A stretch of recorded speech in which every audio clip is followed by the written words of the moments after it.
Alors, Parashat Vayetse. Vayetse Yaakov mi Be'er Shava, Vayelech Harana. Donc, Yaakov sort vers l'exil. L'Odavar Pachout, quand on va en exil, il y a beaucoup de préparation à faire. D'abord, il a fait 14 ans de yeshiva pour préparer ce départ à l'exil. Il a préparé des bonnes racines, mais il y aura aussi toute cette histoire-là de Hara Moria, où Yaakov Avinu va beaucoup préparer ce départ chez Lavan. On voit dans cette filote qu'il était inquiet de ne pas prendre des mauvais chemins qu'il y aura là-bas autour de lui. Il va en galoute. Alors, Stam, pour la petite histoire, d'après Rashi, on va lui ramener, on va lui faire Kfitzat Aderech. On va lui ramener Hara Moria à Haran, pour qu'il puisse dormir là-bas et prier, avoir toutes ses promesses. Et d'après le Ramban, non, c'est juste une Kfitzat Aderech habituelle, que Mina Shamaim, qu'est-ce qu'on fait? On lui fait sauter, c'est lui qui s'envole, c'est lui qui arrive à destination très très vite. Il ramène qu'il y avait dans la Yeshivat Mir un bachour qui s'appelait Yaakov, très costaud, très fort. Et quand c'est arrivé la période où ils appelaient à l'armée, les bachourim, ils essayaient d'être exemptés de l'armée. Ils essayaient d'être exemptés, mais lui qui était tellement costaud, il n'avait aucune chance. Et effectivement, il a été pris pour l'armée. Il est venu chez le Rosh Yeshiva. Il a dit, qu'est-ce que je fais? Je vais aller maintenant 2 ans comme ça. Il lui a amené cette Gemara là, ce Rashi. Il lui a dit, quand il n'y a pas le choix, on prend la Yeshiva avec soi. Kadosh Baruch Hu, il a pris Hara Moria et il a amené chez Yaakov Avinu. Il lui a dit, le Rav, regarde, tu vas prendre tous tes livres là-bas, tu vas étudier, tu vas tous les mois m'envoyer un chidouche.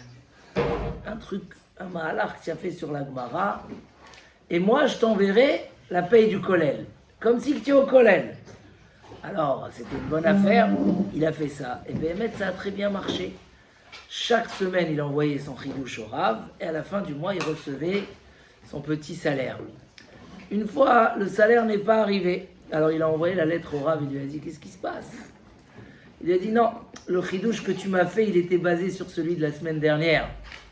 Donc, tu n'as pas assez travaillé cette semaine, je t'envoie pas. Alors, il a refait encore une fois. Et Béhémet, comme ça, il a fait 2 ans. Quand il est revenu à la yeshiva, il a dit, c'est vrai que j'ai pas eu la yeshiva ici, mais maman, j'ai fait une yeshiva dans l'armée. C'est ce qu'il lui a dit le Rav. Des fois, on doit être à la yeshiva, on doit se rattacher à un makom Torah très fort. Et des fois, quand il n'y a pas le choix, alors on prend la yeshiva avec soi. En tout cas, Yaakov Avinu, c'est ce qu'il a essayé de faire. En tout cas, on va voir que 2 points importants ici dans ce départ de Yaakov Avinu. Le premier, c'est ce que Rashi dit, incroyable. Yaakov, il est déjà arrivé à Haran. Et quand il est arrivé à Haran, il a dit, quoi? J'ai prié dans un endroit où mes parents sont passés là-bas, où il y a eu la Akedat Yitzhak et j'ai pas fait, j'ai rien fait. Alors, Yahav Da'ate le Mihedar. Il a décidé de revenir en arrière. Malgré les dangers, il a décidé de faire demi-tour et de revenir. Et là, on lui a fait Kfitzat Aderech. Il a eu la route qui a sauté, comme on a dit, ou d'après Rashi, ou d'après le Ramban, et il a retrouvé Hara Moria, et là-bas, il va rêver l'histoire de l'échelle, et là-bas, Kadosh Baruch Hu va lui donner toutes ses promesses. Rashi demande et il dit, mais je ne comprends pas. Si on est prêt à lui faire un S comme ça, de lui faire sauter la route, et encore plus d'après Rashi, on a pris tout le Hara Moria, on lui a amené là-bas. Alors pourquoi quand il est passé la première fois, on ne l'a pas arrêté? Il fallait l'arrêter. D'autant plus que Hachem, il a fait un S, que le soleil s'est couché en pleine journée, pour que Yaakov Avinu, il dorme là-bas. Alors si on est prêt à lui faire autant de miracles, pourquoi la première fois on ne l'a pas arrêté? Tu entends cette chez-là? Pourquoi on ne l'a pas bloqué? Il dit Rashi, non. Ihu lo yehav da'ate le mihedar. ve'anan ya'akve. Si lui, il n'a pas pensé à faire, dans le ciel, on l'arrête pas. On est prêt à faire des miracles à un homme. Un homme, il veut étudier la Torah, on est prêt à lui trouver des super employés, à lui amener une bracha, qu'il n'ait pas besoin de travailler toute la journée. Mais il faut que Yehav Da'ate, que lui veuille qu'il fasse, comme on dit, le premier pas. Si lui, il n'a pas pensé, alors on ne lui donne pas. Et si c'est vrai chez Yaakov Avinu, où il avait un paquet de promesses qu'il attendait pour tout le clan d'Israël, et c'était important qu'il réussisse sa mission. Et quand même, on a dit que si lui, il n'a pas fait le premier pas, alors Kalvachomer chez nous. Par exemple, là, il y a une très belle opportunité, parce qu'on a 4 masertotes qui arrivent, de Daf Yomi, des masertotes de 30 jours. Donc même quelqu'un qui ne peut pas s'engager à étudier un Daf par jour, mais là, c'est magnifique.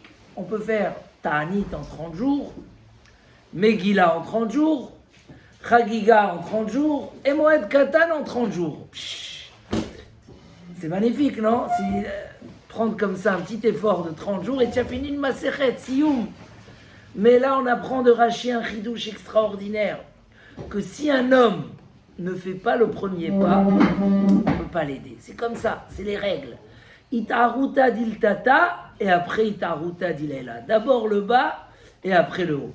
Donc, le premier saut qu'on voit comme ça dans le départ de Yaakov Avinu, c'est que chaque chose où il a fait un effort, il a dit avant d'aller, je vais aller étudier 14 ans. Il n'a pas dormi 14 ans. Comment un homme il peut ne pas dormir 14 ans? Mais quand un homme il fait quelque chose, Akadosh Baruch Hu, il lui envoie des nissim. Pour avoir les premiers nissim, il faut cette Messirut Nefesh de commencer. Même si c'est risqué, même si c'est difficile, il faut commencer. On se pose toujours la question, est-ce que trouver d'abord du temps et après fixer nos kviout, Rabbi Shmuel. D'abord, je vois si j'ai du temps et après je fixe mes kviout. Ou bien l'inverse. D'abord, je fixe et après je trouve du temps. Nous, on va demander à l'expert. Qu'est-ce que tu dis? Alors, nous, on est tout le temps en train de chercher du temps pour fixer. C'est vrai. Ah, mais quand je vais faire ça, etc. Non, et c'est faux. D'abord, tu fixes. Tu dis, moi, je dois étudier le... Mishnah Bora, il dit qu'un homme il doit étudier une demi-heure de Moussar tous les jours. Donc, d'abord, je fixe mon moment de Messiat et Charim. 1 page par jour. Un homme, il doit étudier de la Gemara tous les jours. Je fixe. Après que j'ai fixé, Akadosh Baruch Hu, il m'envoie la Siyata d'Ishmaya. Mais sans ça, on ne peut pas t'aider. Et dans tous les cas, comme a dit la Gemara, Iloulé Hashem Ozro Lo Yacholo. Dans toute bonne chose, si Hashem ne nous aide pas, on ne peut pas. On ne peut pas. Donc, comment on va faire? On va attendre qu'il nous aide. Mais Hashem ne nous aide pas, sinon on n'a pas commencé. Donc malgré que je vois que la chose est impossible, d'accord, mais c'est ça le processus. C'est plus dur que toi. Si Hashem ne t'aide pas, si Hashem ne t'aide pas, tu ne peux pas. Donc quand tu viens décider, tu ne peux pas. Mais tu comptes sur l'aide d'Akadosh Baruch Hu. Alors commence par fixer, et là peut venir l'aide d'Akadosh Baruch Hu. Bekitsour, Yaakov Avinu, il continue, et il rêve ce rêve extraordinaire qui a beaucoup d'explications. C'est quoi l'histoire de l'échelle de Yaakov Avinu? Est-ce que c'était juste des anges qui montent et qui descendent? Ou là on n'aurait pas besoin d'écrire tout ça dans la Torah. Juste dire qu'il y a des anges qui sont venus remplacer les autres pour l'accompagner. Mais il a vu une échelle qui va d'un endroit précis à un endroit précis. Et quand il finit, il se réveille, il dit « Oula, quel endroit magnifique. Et si je savais, j'aurais pas dormi là parce que c'est trop kadosh. » Et là, Yaakov Avinu, il fait un éder. « Im iye Elokim imadi. » Si Akadosh Baruch Hu va être avec moi et il va me garder dans ce chemin-là et il me donnera à manger et à boire et je reviendrai en paix El Bet Avi vers Eben Azot. Donc il a pris sur lui 2 choses dans son éder. Cette pierre-là, je vais la rendre une matseva. Cet endroit va devenir pour moi Bet Elokim. Je vais faire un Bet Amidrash. Un makom Torah. Ve'chol asher titeli aser ha'asrenu lach. Tout ce que tu vas me donner, je ferai maaser. Pourquoi c'est marqué 2 fois Aser Asrenu? Comme d'habitude, Aser Bishvil Shetita Asher. Donc tout ce que tu vas me donner, je vais faire Maaser. Ou il y a qui disent qu'ici il y a une allusion au 20%.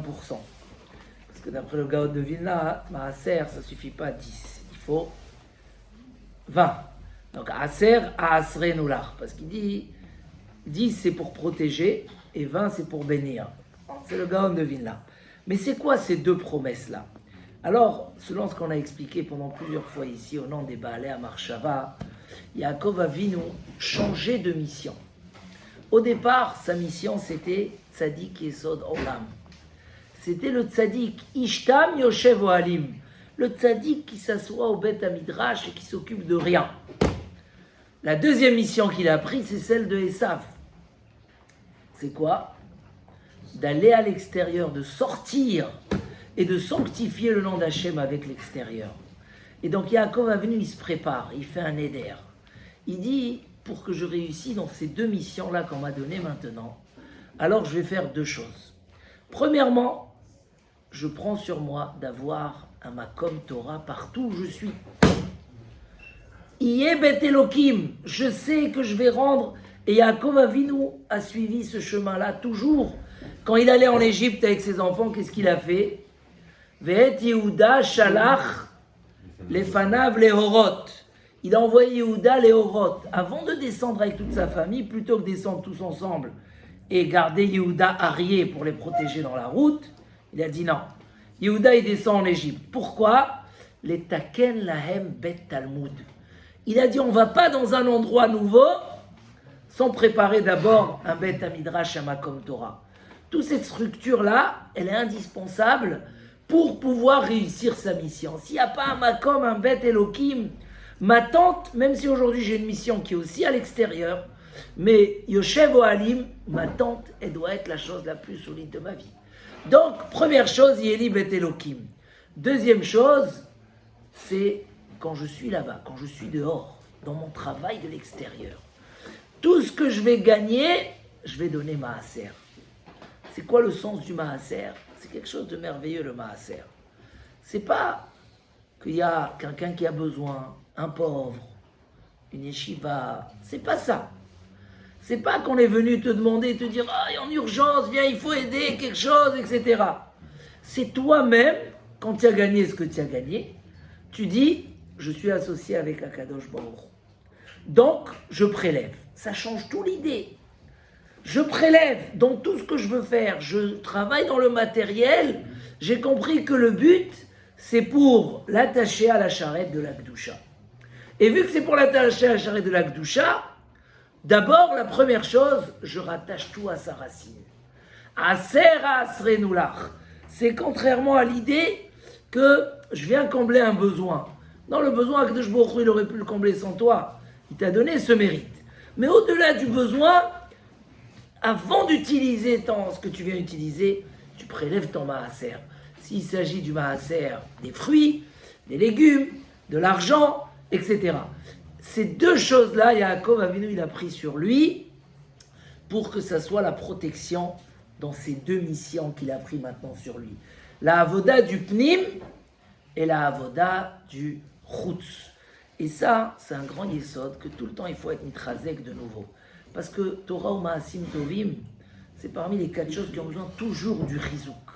Mais le chizouk, il est pas rien que parce que nous, on se refroidit. Mais parce que quand on va dehors, quand on va en galoute, il y a les raisons pour nous refroidir. Et ça, c'est constamment le yesod. D'abord, c'est moi qui dois penser à faire les choses. J'attends pas qu'on me les donne. Et d'une autre part, je relie toujours ces deux halakim, ces deux parties. Mes racines au niveau de ma mission de Kodesh, Yeli Bet Elokim, que l'endroit va être le Bet Hamikdash, et la mission sur la deuxième partie, Vechol Asher Titen le comment Gashmi, ne me sépare pas de mon Rouchani, mais que mon Gashmi soit relié par association directe avec mon Rouchani. Vechol Asher Titen li Aser Asrenu Lach.